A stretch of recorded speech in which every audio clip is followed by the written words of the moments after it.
We're diving deep into the world of search today, but with a twist, search powered by AI, which is pretty much everywhere now.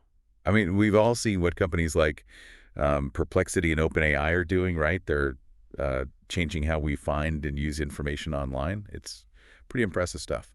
Yeah, I mean, these new systems are really something. They combine these huge language models with, live access to the web, and that actually solves a big problem that standalone LLMs had before, right? They were limited by what they already knew, but now they can get new info and reason about, like, the latest stuff happening, which is a game changer, really. Exactly. But here's the thing. A lot of these powerful systems are closed off. They're proprietary. But the open source community, well, they're stepping up. And you actually sent me this really detailed paper about a project called, what we call Open Deep Search, right?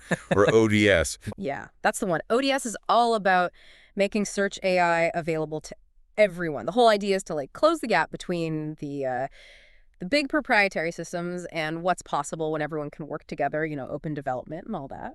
So today we're going deep into ODS. We want to really understand what makes it tick. What are the cool innovations that make it work so well? What's the architecture behind it all? And I think this is especially relevant for folks working in machine learning, data science, those in tech, who really want to stay on top of what's happening in search tech and AI. Yeah, absolutely. And the paper, it lays out this system built on two main parts that work together. Okay, so let's break it down. What are the fundamental pieces of ODS? Like the building blocks? So first, you've got the open search tool. This thing brings a whole new approach to web search, a more advanced one. Then there's the open reasoning agent. This is like the brains of the operation, It figures out what you're asking and uses all the tools it has, including the open search tool, to come up with a complete answer. And the cool thing is ODS is designed to be super flexible, so you can plug in whatever base large language model or LLM you want to use. So you can choose your own LLM, huh? That's pretty neat. Gives users a lot of control and lets them tailor to their specific needs, I guess. Yeah, exactly. And the results they're getting are really impressive. They tested ODS on these benchmarks like FRAMES and SimpleQA, and it's actually performing as well as, or sometimes even better than, the closed source systems out there. It's really promising. That's a pretty bold statement. So let's start with that first component, the open search tool. What makes it different from other open source search tools? Like, what sets it apart?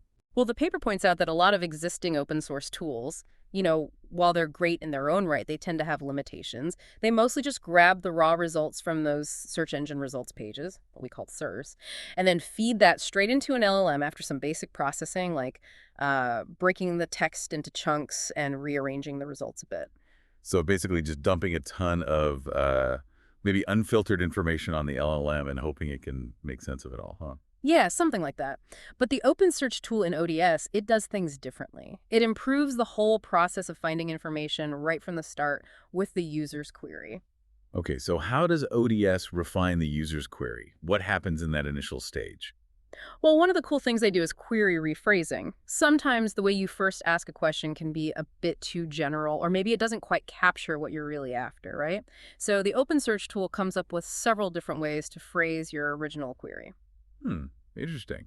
Can you give us an example, like a real-world scenario? Sure, think about a query like, how can I make my internet faster? It's pretty broad, right? The open search tool might automatically generate more specific related queries like how to boost Wi-Fi signal strength, how to get more bandwidth, or even how can I reduce latency? By looking at these different angles, even though they're related, the system can find a wider range of info, making it much more likely to find what you need. Makes sense. By exploring those different aspects of what the user is looking for, the system has a better chance of finding those important details. So what happens after it generates these rephrased queries? Then it moves on to an enhanced retrieval process. So the open search tool still uses those SRP APIs to get the initial search results, but it structures and processes this info in a way inspired by, fresh prompt. This means it includes key metadata for each result, like the title of the page, the URL, that little description snippet from the search engine, even the publication date if it's available. It's like giving the LLM a mini profile for each result so it can be smarter about choosing what's relevant and recent. So the LLM gets more context right from the start. Exactly. And there's more. The system actually prioritizes info from sources that are known to be reliable, when it comes across conflicting results. Sources like government websites, educational institutions, those kind of places, they get ranked higher in the process. Yeah, that makes sense. Trying to weed out the less reliable stuff. So what comes after this initial retrieval and filtering phase? This is where ODS really shines. It does this augmentation step. So for the top links from the SRP API, it goes ahead and scrapes the entire content of those web pages. Then it breaks this content down into smaller passages, and each of these passages is transformed into a vector embedding. Ah, embeddings, those numerical representations that help the system grasp the meaning of the text, those underlying concepts, right? Right. So after the embedding, a re-ranking model comes into play. It picks out the top and most relevant passages from all the scraped web pages based on how semantically similar they are to the user's query. This lets the system understand the topic in much more depth, especially for those tricky queries where you need to combine info from different places. Going beyond just basic snippets, huh? Extracting Yeah. more substantial, relevant stuff. Exactly. Plus, the OpenSearch tool has special handling built in for big APIs like Wikipedia, Arxiv for those academic preprints, and PubMed for biomedical research. So it's really tailored to pull and process information from these key knowledge hubs. Wow, that's a pretty comprehensive approach to finding information. Right. Okay, so let's shift gears and talk about that second core component, the open reasoning agent. What's its job in the whole ODS framework? Mhm. The open reasoning agent is like the mastermind behind ODS. It looks at the user's query, considers the context provided by the OpenSearch tool, and figures out the best sequence of actions to get a good answer. This might involve doing more searches, maybe some calculations, or combining the information it already has. And if I remember correctly, the paper talks about two versions of this reasoning agent, right? ODS v1 and ODS v2. You got it. ODS v1 uses a ReAct agent, while ODS v2 goes for a CodeAct agent. They both represent different ways for the agent to think and interact with the tools available. Okay, so let's start with ODS v1 and the ReAct agent. What's the main idea behind how it reasons? The ReAct agent in ODS v1 uses something called chain of thought, or COTI reasoning. You're probably familiar with COTI prompts. They basically encourage the language model to break down a complicated problem into smaller, more manageable steps. It's like the model explains its thinking process before giving the final answer. And you can do this with or without providing specific examples in the prompt. Yeah, so zero-shot COTI is just telling the model to think step by step, while few-shot COTI provides examples of reasoning. Exactly. ODS v1 uses few-shot COTI, and it also uses something called chain of thought self-consistency, or COTI-SC. This basically makes the answers more reliable by having the LLM come up with several different reasoning paths for the same question. Then it picks the answer that pops up most often across those paths. So it's kind of like a way to avoid getting weird or inconsistent answers. Now, ReAct stands for reasoning and action, right? How does this framework work? Like, does it just keep going back and forth? You got it. The ReAct framework is all about going back and forth between reasoning and taking action. The language model doesn't just think on its own. It interacts with the world around it by using external tools, like the OpenSearch tool we talked about. So it's a cycle. The model thinks something, decides on an action based on that thought, carries out the action, sees what happens, and uses that observation to inform its next thought and the next action it chooses. A constant loop of thinking and doing, huh? How does the agent decide what to do and when? Well, ReAct and ODS v1 has this standardized way of connecting with different tools. So the reasoning process leads to the decision to use a specific tool, and it also figures out what input that tool needs. Then, the system uses the tool and gets back an observation, which is basically the result. This observation goes back to the reasoning part to guide the next step in solving the problem. It's like a feedback loop. And the paper mentions dynamic few-shot learning. What's that about? So, normally with few-shot learning, you have a fixed set of example reasoning chains in the prompt. But dynamic few-shot learning tries to be smarter. It picks the most relevant examples for a specific query right then and there at runtime. ODS v1 does this using vector similarity matching to find the few-shot examples that are semantically closest to the current query. This can actually make things work better because it gives the reasoning process more relevant context, and it also makes the prompt more efficient. Okay, so it's tailoring the learning to the specific query. That's pretty neat. They also mentioned something about a community effort to design ReAct prompts. What was the purpose of that? Well, they wanted to create a good collection of few-shot examples, make it diverse and effective, so they got the community involved. People got the rules for making ReAct prompts and some example queries, but they didn't actually see the benchmark datasets. The idea was to get people to use their own reasoning skills and knowledge to design these prompts. This ended up giving them a wide range of prompting strategies, which really helped improve the React agent's overall performance. In the end, they got 200 new React prompts from this campaign. That's cool. The power of open source and community collaboration in action. What kind of external tools are integrated into ODS V1? What does it actually use? So there are three main tools in ODS V1. The most important one is the web search tool, which is their innovative open search tool that we discussed earlier. Then they've got the Wolfram Alpha API integrated for math calculations. This lets it handle basic arithmetic and even more complex symbolic reasoning.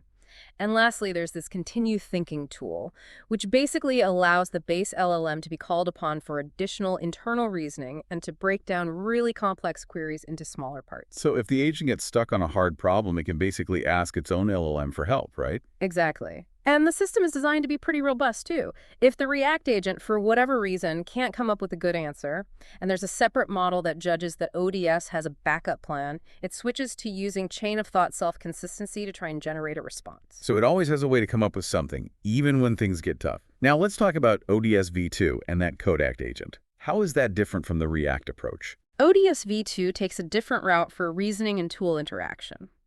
It uses something called chain of code, or COAS. While chain of thought focuses on using natural language, chain of code uses the LLM's ability to generate and run code, or pseudocode, to solve problems, especially those involving numbers or symbols. So instead of explaining its thinking in words, it uses code. Basically, yeah. It makes the reasoning more precise and algorithmic. The CodeAct agent takes this further by actually generating executable Python code to interact with external tools. The paper argues that this is more powerful and flexible than traditional JSON-based methods for using tools. What are the benefits of using code for tool interaction? Why is that better? They point out a few key advantages. Code can represent a lot of different actions in a more compact way, which means it can handle a wider range of tasks. It's also more modular and generalizable, making it easier to combine different functions, reuse code, and adapt to new tools. Sounds like it has the potential to create more complex and adaptable agent systems. And what about that integration with the small agents framework they mentioned? Yeah, so they made their search tool compatible with Small Agents, which is a library specifically designed for building agent-based systems. This makes things more customizable and easier to distribute. They describe a basic reasoning agent in ODS V2 that uses the code agent from Small Agents, giving it access to their search tool. And they suggest that it's possible to develop even more sophisticated versions that use multiple tools and have agents working together. It sounds like ODS is built to be really flexible and adaptable for search AI development. Okay, so let's get to the exciting part. How well does it actually work? Yeah. The paper shows results from benchmarks like FRAMES and SimpleQA. Right. They use two main benchmarks. SimpleQA is all about testing how accurate models are on short questions with a single clear answer. And it was actually designed to be tricky for LLMs, specifically targeting their weaknesses and knowledge. FRAMES, on the other hand, tests how well models can find information, how accurate they are, and how they handle multi-hop queries that often need info from multiple sources. Now, the original FRAMES benchmark gave the models ground truth Wikipedia articles, but in this evaluation, both benchmarks were used to test how search AIs performed with full internet access. Got it. So let's start with the FRAMES benchmark. What were the main takeaways? On FRAMES, they compared ODS V1, using DeepSeek R1 as its base model, against the best single-query search performance reported for Gemini Pro 1.5.0514. And when they limited it to just one web search per query, ODS V1 actually did much better. They highlight that this is a big improvement over what standalone reasoning LLMs and other search AI systems can do. That's pretty impressive for just a single search. What about ODS V2 with the CodeAct agent? How did that perform? ODS V2, also using DeepSeek R1, got even better accuracy on FRAMES. But it's worth noting that it did this by doing more searches per query, on average about 3.39 searches, compared to just one for ODS V1 in that comparison. So it seems like ODS V2 is more willing to explore different sources, especially for these complex queries that need information from multiple places. Exactly. And there's something else interesting they found. ODS seems to adjust its search behavior based on how capable the base model is and how good the initial search results are. For example, when they used Llama 3.170B, which is slightly less powerful, ODS V1 tended to do more searches to improve its accuracy compared to when it was paired with DeepSeek R1. So it's like it knows when it needs to do more searching to compensate for the limitations of the base model. Yeah. Speaking of specific examples, the paper mentioned one from FRAMES about a Kanye West song. Can you remind us about that one and how ODS handled it? Oh, yeah. The question was about the birth year of the band leader whose music was sampled in Kanye West's track, Power. ODS v1, using Llama 3.170b, successfully identified the sampled song in the band. But the initial search didn't give them the band leader's birth year. The cool thing is the system realized this and automatically did another search specifically for that missing info, which led it to the right answer. And they point out that in this case, Perplexity couldn't even identify the band leader correctly. That's a great example of how the reasoning agent can figure out what's missing and take the initiative to find it. All right, let's move on to SimpleQA.